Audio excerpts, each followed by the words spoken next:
Welcome to the Phone Transformer. In today's video, we'll show you how to create another Roblox account if you already have one. Let's get started. Step 1. First, grab your Android phone and open the Roblox app. Make sure you're logged into your current account, the one you already have. Step 2. Once you're inside, look at the bottom right corner of your screen. You'll see a button labeled More. Go ahead and tap on that. Step 3. In the menu that pops up, scroll down until you find the option that says Switch Account. Tap on it to move forward. Step 4. Now you'll see an option to Add Account. Tap on that. Here you'll have two choices. If you've already made another account before, just tap on Log in to existing account. If you're looking to create a completely new one, select Create New Account.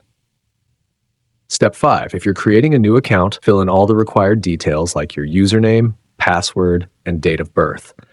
Follow the on-screen instructions carefully to complete the setup. Don't worry, it's straightforward.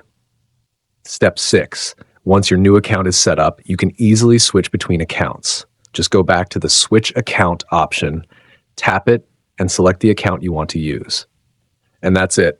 You've successfully created another Roblox account. Thanks for watching, and please subscribe to the channel.